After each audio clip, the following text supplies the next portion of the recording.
ভাৰতৰ বৈদেশিক মন্ত্ৰী এছ জয়শংকৰ ডাঙৰীয়াক মই সাক্ষাৎ কৰিছিলোঁ যাতে ছিংগাপুৰত চলি থকা জুবিন গাৰ্গৰ মৃত্যু বা গোটেই ঘটনাটোৰ ওপৰত যি তদন্ত হৈ আছে তাৰ যাতে সবিশেষ ভাৰত চৰকাৰ আৰু অসম চৰকাৰক জনাবলৈ তেখেতে ছিংগাপুৰ কৰ্তৃপক্ষক অনুৰোধ কৰে।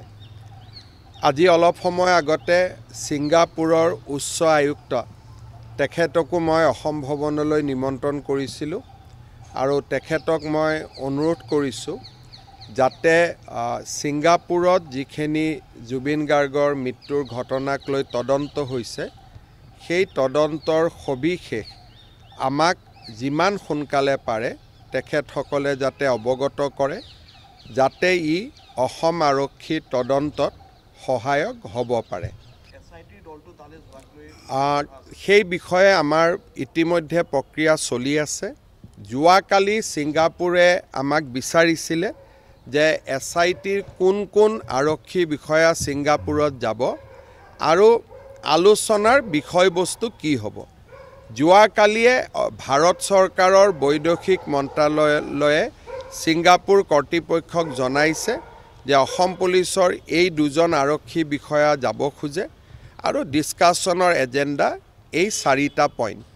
গতিকে এই ক্ষেত্ৰত ছিংগাপুৰ কৰ্তৃপক্ষই গ্ৰীণ ছিগনেল দিলেই বা তেওঁলোকে সঁহাৰি জনালে আমি তেওঁলোকক পঠিয়াব পাৰিম।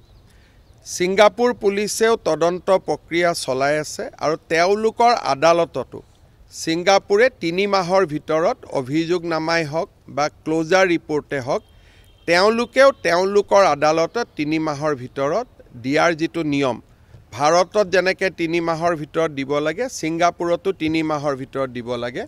আৰু ছিংগাপুৰৰ ডেপুটি হাই কমিশ্যনাৰে মোক আশ্বাস দিছে যে আমাৰ তদন্তৰ প্ৰতিবেদনো আমাৰ কোৰ্টত আমি নিৰ্ধাৰিত সময়ৰ ভিতৰত দিম আৰু সেই যিটো শুনানি হ'ব তাৰ পিছত সেইটো ৰাজহুৱা হয়, তাত যিকোনো মানুহে তাত অংশগ্ৰহণ কৰিব পাৰে।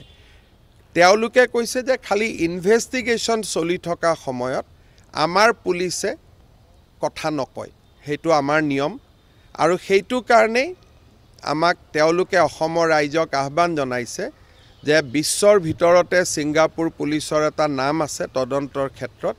ছিংগাপুৰ পুলিচৰ ওপৰত যাতে বিশ্বাস ৰাখে তাৰ কাৰণে ছিংগাপুৰৰ হাই কমিশ্যনাৰে মোক আজি আহি ৰিকুৱেষ্ট কৰিছে যে অসমৰ ৰাইজে হিচাপ চালে দেখা পাব যে ছিংগাপুৰৰ পুলিচ কিমান মেটিকুলাছ আৰু কেনেকৈ কাম কৰে। সেইকাৰণে আমাক কেইটামান দিনলৈ আমাৰ ওপৰত বিশ্বাস ৰাখক। দুইখন দেশৰ মাজত যুটীয়া তদন্ত নহয়, তদন্তটো আদান প্ৰদান হয়। তেওঁলোকে যিখিনি তদন্ত কৰিছে সেইখিনি আমাক জনাব, আমি যি তদন্ত কৰিছোঁ তেওঁলোকক জনাব।